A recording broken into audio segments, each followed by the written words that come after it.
Okay. Good morning. Last session. Want to win some candy? You can answer the questions she asked. If you think candy you want. Yes. Maybe I'll be able to answer these questions. All right. First up, I'm going to read a song lyric. If you know the name of the song, raise your hand. Don't shout it out in case more than one person knows it. All right, number one. The next stop that we make will be soon. Tell all the folks in Russia and China too. Don't you know it's time to get on board? Did you just raise your hand? No, but I feel like love training. It is love training. Yeah. How about a dove bar? All right. This one, I don't know. We'll see. I'll get my gal that calico gown. I'll get my mule that acre of ground, because word has come from Gabriel's horn. The earth beneath your plow is a buddin', and now it's yourn. It's a show tune. That's a clue. Anybody? Anyone? Any major musical fans in here? Okay, that is that great Come and Get It Day from Finian's Rainbow. Anyone ever seen Finian's Rainbow? Okay. Another idea of what you can go home and watch. A new fantastic point of view. No one to tell us no. Margie. Aladdin, the whole world. That is correct. How about, Do you like animal crackers? Do you like animal crackers?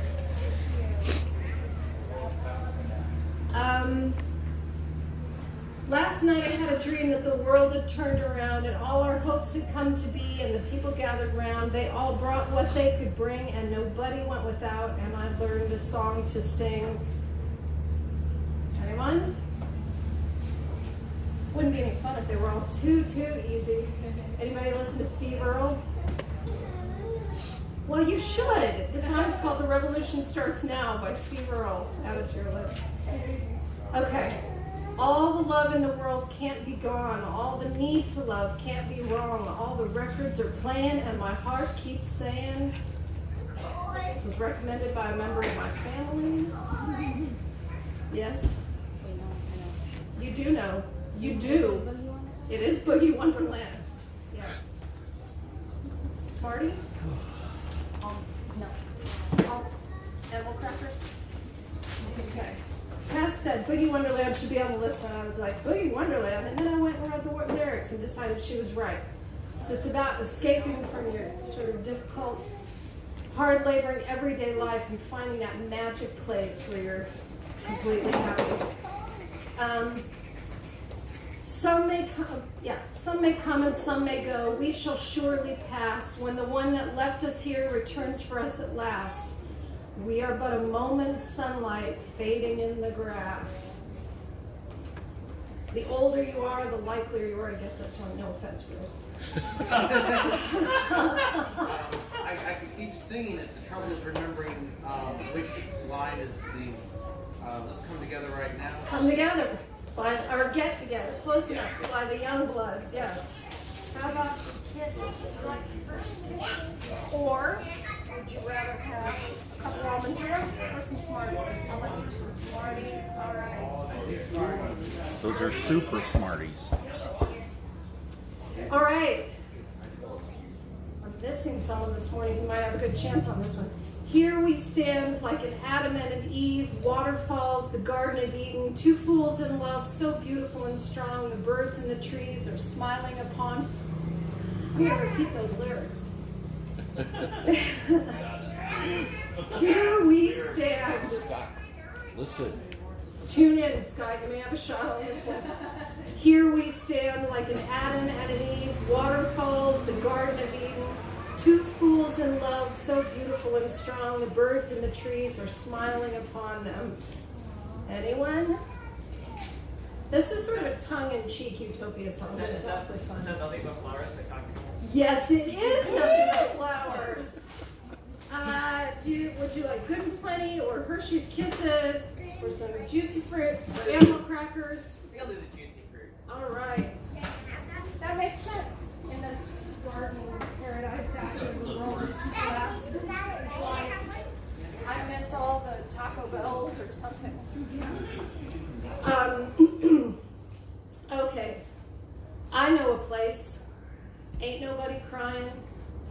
Ain't nobody worried. Ain't no smiling faces, lying to the races. Help me, come on. Oh, this is... You're so close. That's close enough. Since I gave get together for come together. It's I'll take you there. There you go. That's a good one. What would you like? What was that?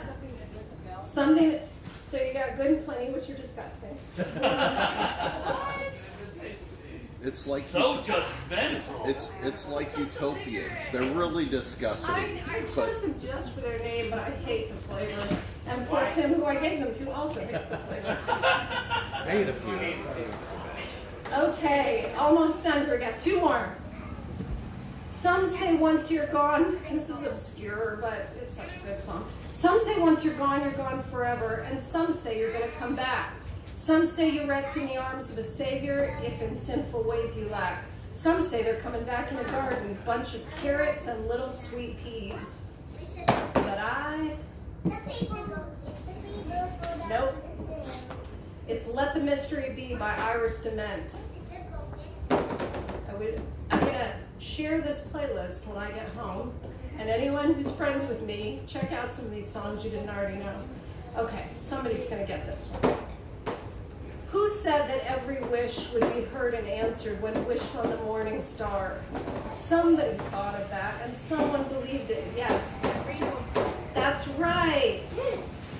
What do you want? I guess good and plenty and give it to my husband. He's been begging me. Aww. You know what? I've got everything I have left now is up for grabs. So did she say she wanted what? She wants to try that, and I actually want to eat it. Oh.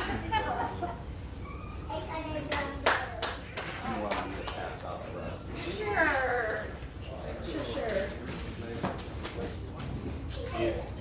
Feel free to take anything that's left.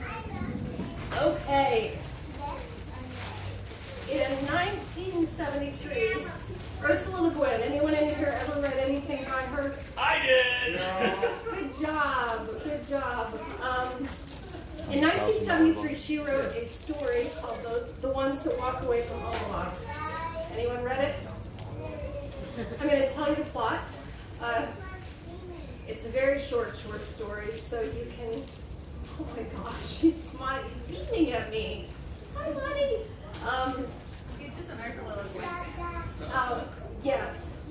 Up with feminist sci-fi writers. So here's the basic plot. She describes a city that is utopia, and they're in the middle of festival days in this city. Everyone is happy. It's just a place of great joy and celebration and music and art. She goes, and beauty, natural beauty as well as architectural beauty. She says that it's not a place with a lot of rules. In fact, she makes a point of saying it's kind of a free love sort of city. A little bit kind of a pagan tone to the way she describes it. But then she also says, maybe I should just kind of let you imagine it the way you would imagine a perfect city, because I can't meet all of your expectations. So you, the reader, just kind of imagine your own utopia onto this city. And everything about Omelas is wonderful except one thing, and it is critical to the city's survival. And you have to accept this premise in the story, and that is that underneath one of those grand buildings in the city, in this dank, filthy basement room which lets in no sunlight, there is one child who is suffering horribly, neglected, unloved, unwashed, never hears a kind word. The child used to speak and cry for his or her mother. She doesn't identify the child's gender. The child used to cry for the child's mother, but now, after so long in this room, just cries, like lets out these kind of desperate sounds, but no words anymore. And the survival of the city, in a way that Le Guin does not explain, rests on this one child suffering. If that child was not in that room suffering, all of the happiness up above would collapse. And people do know about it. The people who live there know. And in fact, you can go down and see the child. You can look in at the child in the room. You just can't do anything to help the child, or everything up above is put at risk. And most people in the city accept this bargain. They know about the child, they see the child, and then they go back up and live their happy, perfect lives in Omelas. And in fact,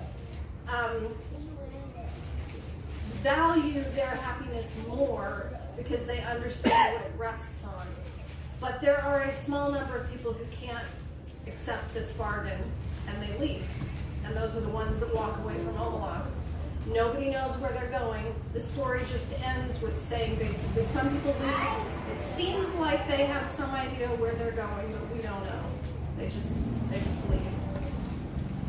So rather than being a sci-fi story, and she even says it's more of a fairy tale, or like in the story she says it's like a fairy tale, but it's also sort of a moral parable or a puzzle. Trolley problem. What? Trolley problem. Yes, similar to the trolley problem. And in this version, two other writers basically crafted almost exactly the same story before. And I'm going to spend quite a bit of time with one of them this morning. It's Dostoevsky and then the American psychologist and philosopher William James. So have any of you read The Brothers Karamazov? Such a good.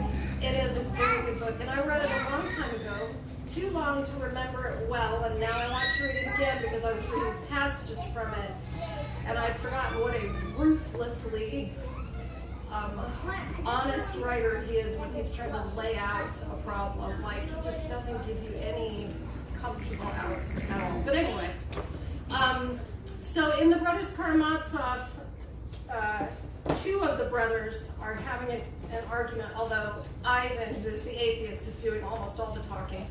And his younger brother, Alyosha, is a monk, and they're discussing free will and suffering, the intersection of those two things, which most of us have heard discussions of theodicy and, how perhaps free will is the reason for suffering. So Ivan sets up the same kind of moral puzzle. But he says that he knew of a child, a little girl, who had been horribly tortured by her parents, and he lays it out in detail of how she was treated by her parents. And then he offers the theological explanation for this, and remember, he's an atheist. The theological explanation that this is somehow connected to man's freedom. I'm going to read some of this to you. He says, "Do you understand that, friend and brother, you pious and humble novice? Do you understand why this infamy must be and is permitted? Without it, I'm told, man could not have existed on the earth, for he could not have known good and evil. But why should he know that diabolical good and evil when it costs so much? Why, the whole world of knowledge is not worth that child's prayer to dear, kind God. I say nothing of the sufferings of grown-up people. They've eaten the apple, damn them, and the devil take them all. But these little ones..." And then a bit later, he returns to the question of that child, and he says, "Tell me yourself, I challenge your answer. Imagine that you are creating a fabric of human destiny with the object of making men happy in the end, giving them peace and rest at last, but that it was essential and inevitable to torture to death only one tiny creature, that baby beating its breast with its fist, for instance, and to found that edifice on its unavenged tears. Would you consent to be the architect on those conditions? Tell me and tell the truth." "No, I wouldn't consent," said Alyosha softly. "And can you admit the idea that men for whom you are building it would agree to accept their happiness on the foundation of the unexpiated blood of the little victim, and accepting it would remain happy forever?" "No, I can't admit it." So The Brothers Karamazov was published. It was published as a serial, so it was published in 1879 and 1880. And then 11 years later, William James delivered an essay called The Moral Philosopher and the Moral Life in a speech to the Philosophical Club at Yale University. And in his speech, he offered essentially the same challenge, but he answers his own question in there. He says, if the hypothesis were offered us of a world in which Masters Fourier and Bellamy and Morris's utopias, and those were all utopian writers and thinkers, in which their utopias should all be outdone and millions kept permanently happy on the one simple condition that a certain lost soul on the far-off edge of things should lead a life of lonely torture, what except a skeptical and independent sort of emotion can it be which would make us immediately feel, even though an impulse arose within us to clutch at the happiness so offered, how hideous a thing would be its enjoyment when deliberately accepted as the fruit of such a bargain? One could not accept a happiness shared with millions if the condition of that happiness were the suffering of one lonely soul. So James was making the case that certain morals are just born into our brains, hardwired into us. And he was arguing that it's hardwired into humanity not to accept that bargain, which seems very strange to me for an American to have made that assumption when he lived in a country that had founded its wealth and its economy and its, happiness on slavery and the extermination of indigenous people. Nevertheless, Le Guin took up that same question in The Ones Who Walk Away from Omelas. And lest you think she was just straight copying without credit, she credits William James for giving her the idea and says she had read the brothers, later people were like, well, what about the Brothers Karamazov? And she said, well, I have read that, but I'd actually forgotten that was in there.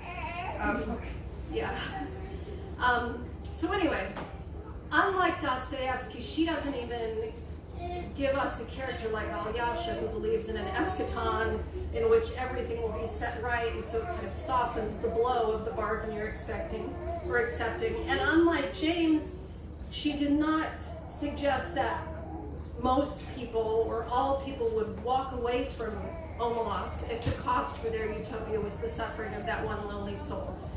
In Omelas, in Le Guin's scenario, most people do accept it, and in fact, it makes their happiness seem all the more dear, all the more cherished, because they know what it's costing. But there are those few who can't bear it and walk away. But this reminds me of some of the conversations Stephen and I have had recently. The ones who walk away are passive resistors, not active. They're choosing exile, but they've also kind of tacitly accepted the child's ongoing imprisonment. They haven't done anything to stop that. They just walked away. So what should we think of those people who leave?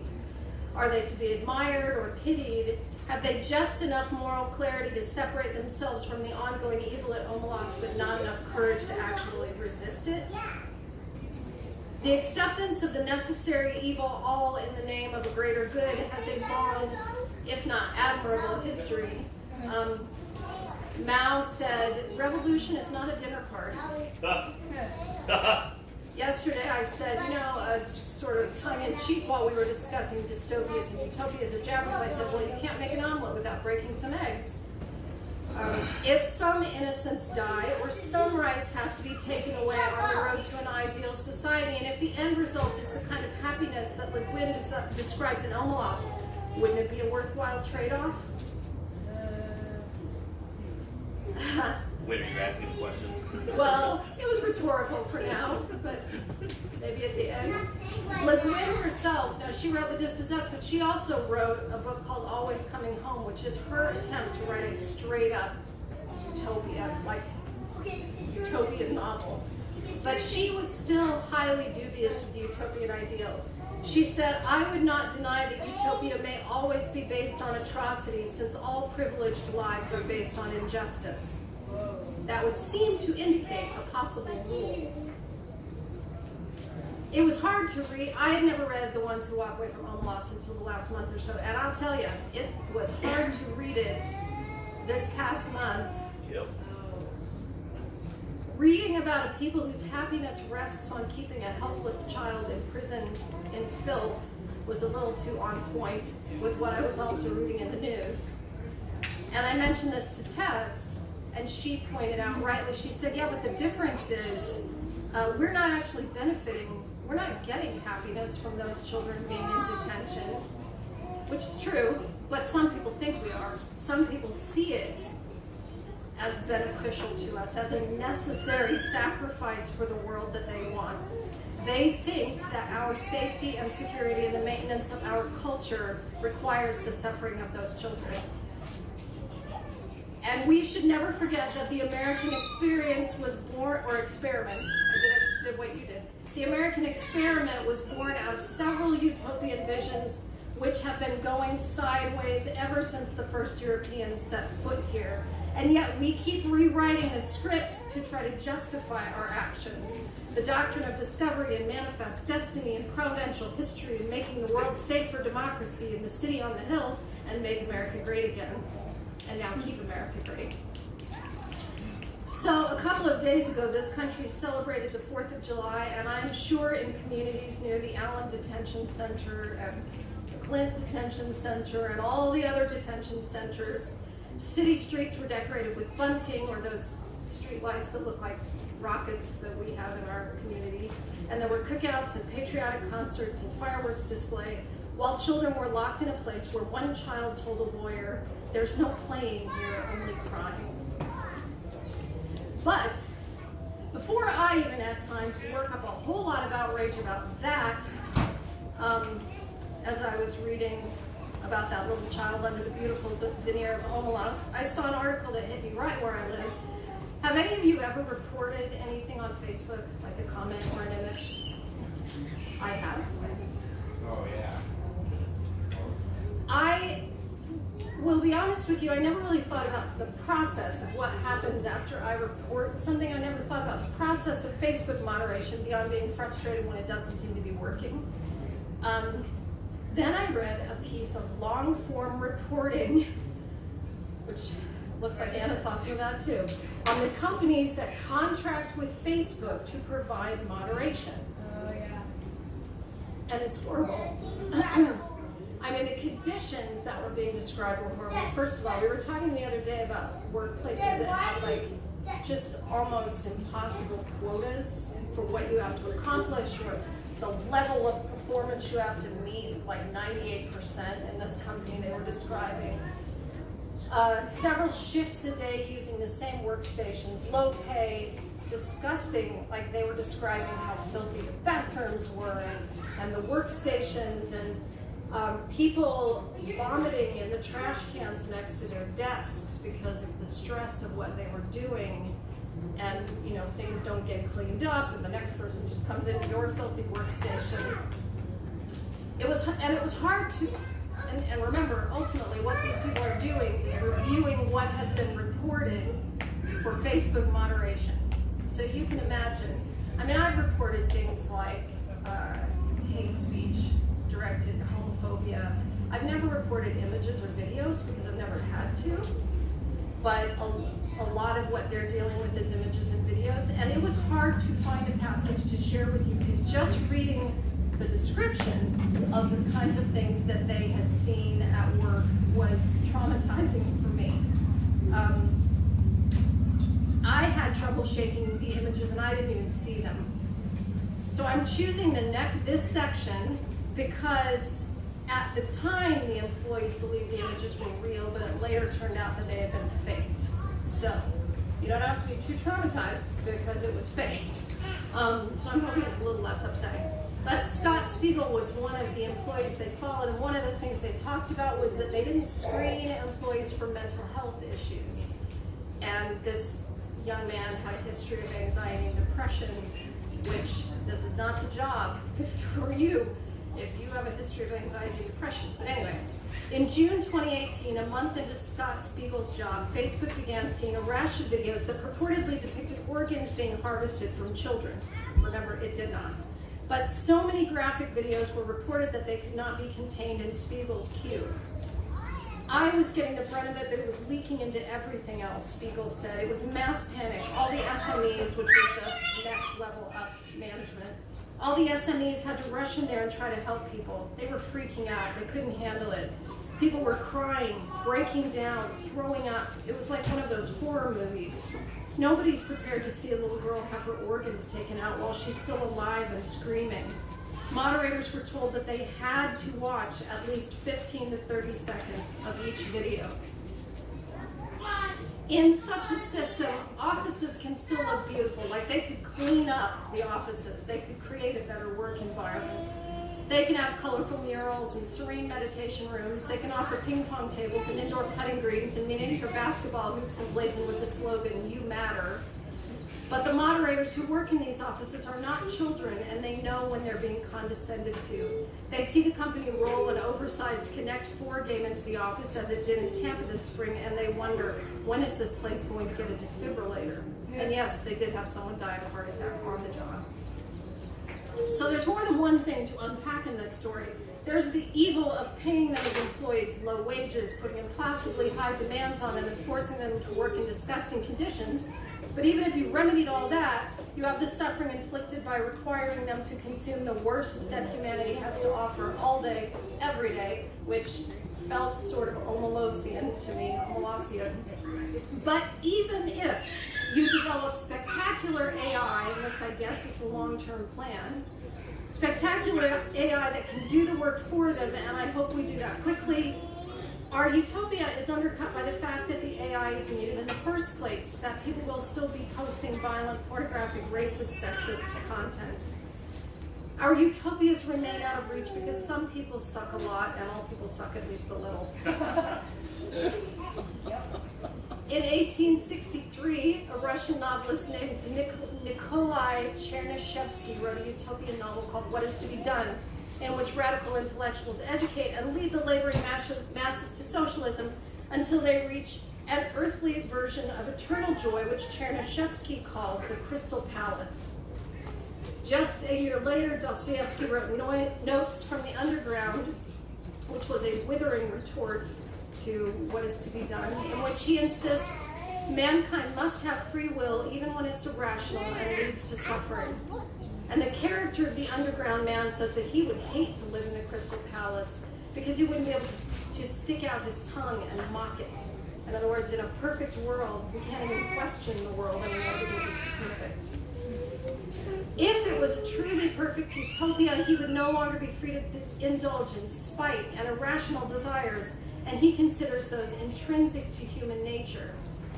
Utopian socialism rests on society's collective dream, but some people will always rebel against a collective, even if that seems contrary to their self-interest. So what will we do with those people?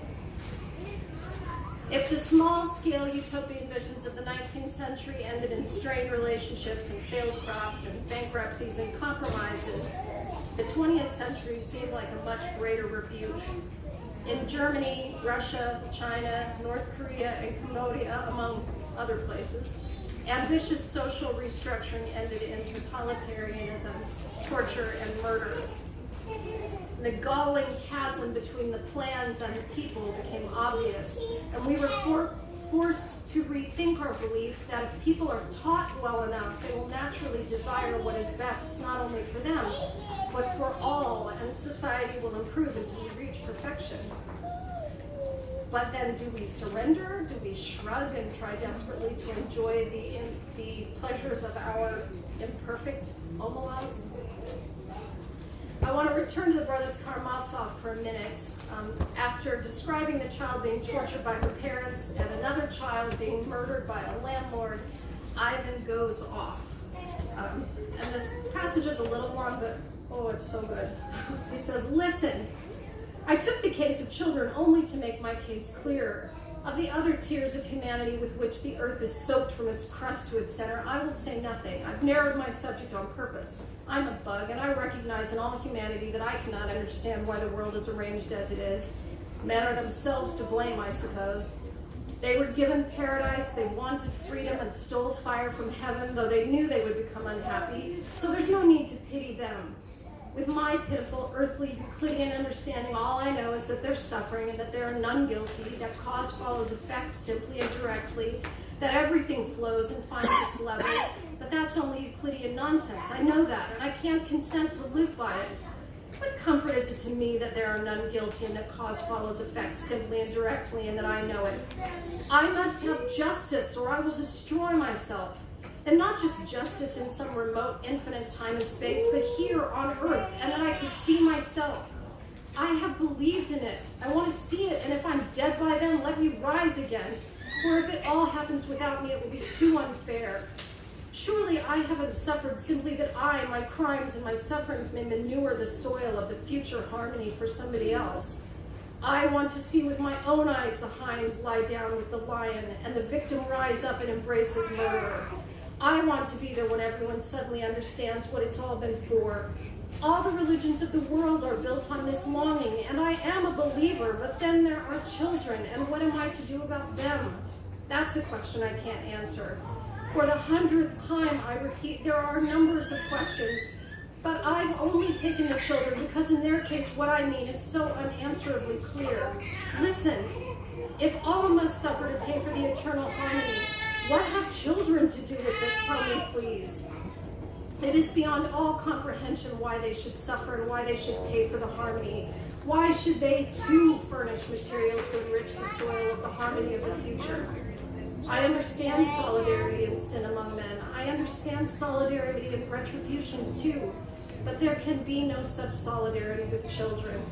And if it is really true that they must share responsibility for all their father's crimes, such a truth is not of this world and is beyond my comprehension.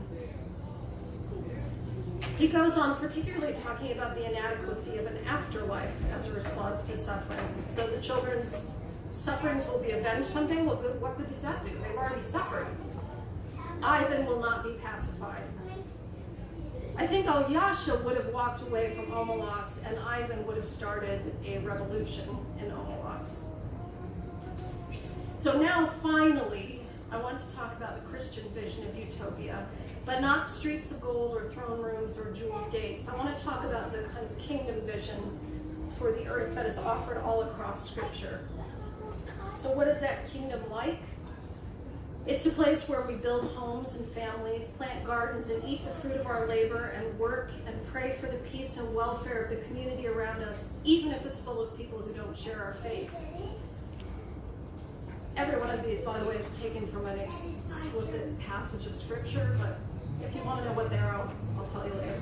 It's a place where the chains of injustice are broken, the oppressed are set free, the hungry are fed, the wanderer is sheltered, where the walls and streets that have been destroyed are repaired. It's a place where the weapons of war are no longer needed and are upcycled into plowshares or other useful tools. Where rulers are dethroned and the humble lifted up, where the hungry are filled with good things and the rich folks, are sent away empty. It's good news for the poor, freedom for the prisoners, recovery of sight for the blind, liberation for the oppressed, and the favor of God over all of it. It's a place where believers hold everything in common and give to care for everyone in need, where worship and learning and meals are shared, where racial and tribal and gender and economic barriers are collapsed and all are one in Christ. That's a utopian vision, and we can sort of mollify ourselves by saying it's a heavenly vision, not meant for this life, but the Scriptures never indicate that. They never indicate that that is only for the afterlife. In fact, Jesus says in part that we are judged by how well we do those things, like feeding the hungry and caring for the sick and clothing the naked now. And we've never made it. Every Christian community in every age has fallen short of this vision, but it seems clear to me that we're called to a radical vision of what's possible, and God knows the world needs it. And even if pessimism about human nature is warranted, even if it's unlikely that we will ever live in the kind of world that we want to see, that doesn't mean that we can't live in a world that is far more decent and just than the world we currently inhabit. Adopting a more skeptical view of human nature while holding on to most of our larger hopes and long-term visions for the future, those things don't have to be mutually exclusive. In fact, if we can hold them in tension, it would provide us with a more accurate roadmap for the future, and thus make the realization of our goals that much more likely. The ones who walked away from Omelas had a couple of things right. They were unwilling to build their happiness on another's suffering, and they knew there had to be something else out there beyond Omelas. What Omelas lacked was anyone who was willing to do more. Omelas needed an Oscar Romero or a Harriet Tubman or a Marsha P. Johnson. Someone in Omelas needed to speak up, or grab up that child, or pick up a brick, come what may. Because after all, Omelas is not all that is, but it risks requiring what we know to find out what's possible. This was a hard seminar for me to prepare for multiple reasons. One, because I actually didn't know anything about the topic. Two, because of the season that we are in, and I've had lots of conversations with some of you about that. Some days I'm so discouraged I want to burn everything to the ground. Some days I want to throw every ounce of my remaining life into turning the ship around. And some days, the worst days, I think it actually doesn't matter which one of those I choose, because it's too late, we're too far gone, and we're doomed. But then, as I was writing this session, it was Pride weekend in St. Louis, and I went in my Free Mom Hugs t-shirt to try to put a little love out there, and I was watching this group of elderly nuns, the Sisters of St. Joseph of Carondelet, in the boiling heat, marching in the Pride Parade to show their love for LGBT folks.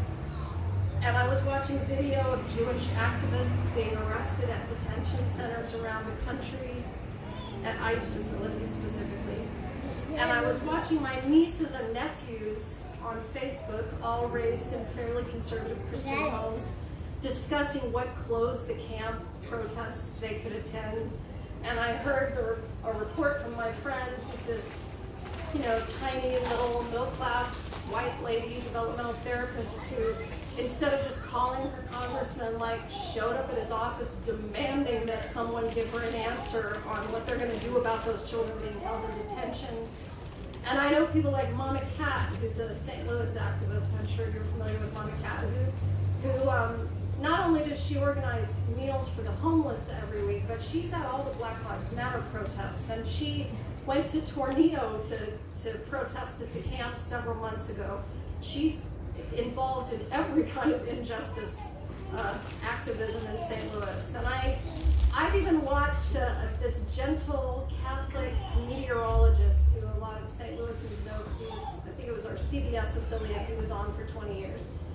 After being released from the station, his wife died of cancer, so he's devoting his life now to doing two things: recruiting volunteers for a hospice organization, but also he goes around and tries to explain the climate crisis, particularly to Christians, and they'll listen to him because he's Mike, who they used to watch on the CBS affiliate for 20 years. And maybe none of that matters in terms of not crashing into the iceberg.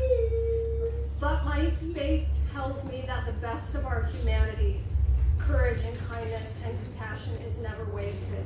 I feel like every seminar I've done here, except possibly the one on bad movies, ultimately comes down to this idea that even if nothing matters, all that matters is what we do. With a quote from Angel. I'd suggest that those of us who follow Jesus are called not to walk away, but to dismantle the system that's been built on suffering brick by brick, freeing those who've been trapped in the gears of the system, working with the conviction that the work matters. All that matters is the work, even if we screw it up along the way or die in the attempt. Because we do believe that we're partnered with a good creator, building not a utopia, U-T-O-P-I-A, no place, but a E-U-T-O-P-I-A, a good place that will stand the test of time.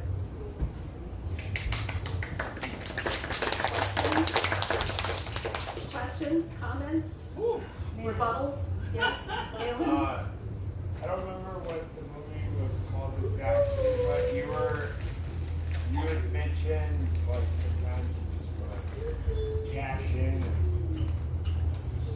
live, live whatever. Yeah. There was a movie I came recently with Johnny Depp. I don't know if it hit theaters at all, but it was a recent movie where he played as a professor in a college, and he learned that he had cancer.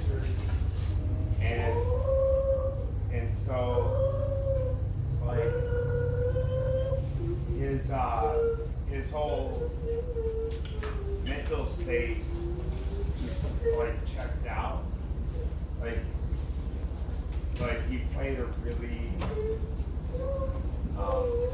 quiet person, did everything responsibly, you know, and then the cancer came, and he just like, no.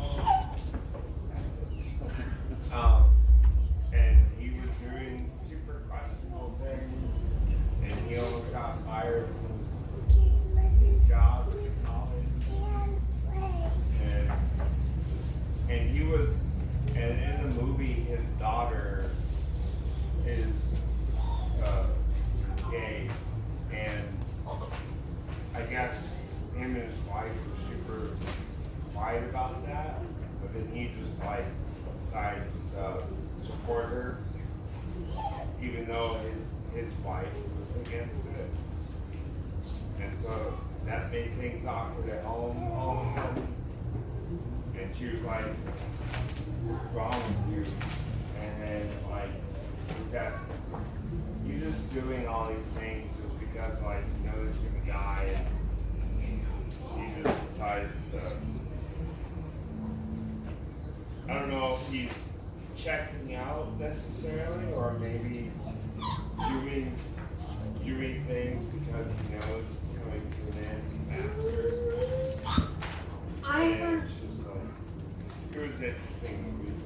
I'll have to IMDb it, maybe you can Yeah, IMDb him and you can recognize the title for me. it was just an interesting movie to watch.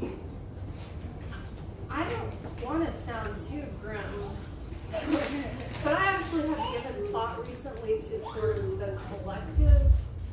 Like, you watch somebody who's diagnosed with cancer, who is facing death, maybe quite young, and they have to figure out how they are going to choose to live out this last passage. It's possible that that's going to happen on a mass scale in the not incredibly distant future. And we're not me necessarily, but humanity is going to have to figure that out together. Right. Which, Watch Children of Men, the beginning of Children of Men is a really interesting kind of exercise in that premise. Because in Children of Men, people have stopped reproducing. So the population is just aging out. And what you do, like, I heard a report on NPR about ecological depression, I think is what they called it. Like people whose mental illness is suffering because of what's happening to the planet. And that's the one thing that I often avoid. Like I'll see another article roll through, I don't read them because I start spinning out into terrible anxiety. Mostly, especially now that we have a grandchild who's just a baby, I start really worrying about what kind of world he's going to have and all the rest of the babies. But I do think there's a kind of freedom that can come from thinking, well, the status quo is not going to hold. The center is not going to hold. So we might as well risk whatever half-baked omelas we thought we had and go for something else. Like, So speaking of omelas, I had a question. You said that the people could go visit this child. Was there any way for them to choose to get the child out? Like, is there any obvious method of rescuing the child? she does not say that that's possible. She also doesn't say that it's impossible. She says they're not supposed to like speak a comforting word or anything to the child, if I recall correctly. But she just doesn't even deal with whether or not it would be possible. Yeah, because I feel like, I mean, that's a really intriguing analogy to our own situation where, you know, apart from children in cages, we live in a culture that benefits hugely from, you know, sweatshops in the third world that are staffed by, you know, at times simply child labor and by unjust economic practices that exploit, you know, that exploit other communities.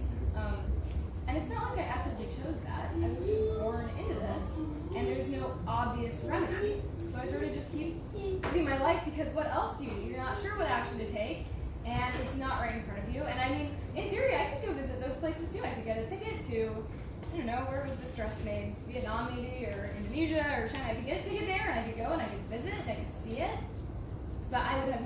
what to do to fix it.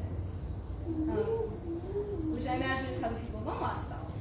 You know, they didn't choose, because my understanding from what you said is they're just born into the born city. into it, right. And that's, you know, that's that. And I just felt like that's so not satisfying. I don't like that. I want it to be so much easier and straightforward, and it's not. Yes, Stephen. I do think one of the speakers at the Justice, Mercy, and Humility conference, I think yesterday, said something about how she had talked with someone who said, if I could just take people to like see it, that would change their mind. And she's like, as a black woman walking through this world, but also as a person who walks around and watches people walk past a person experiencing homelessness on the street, I don't think that seeing it is actually going to change much of anything. And I find that interesting about how we have accepted certain atrocities and learned to kind of numb ourselves. I mean, that's the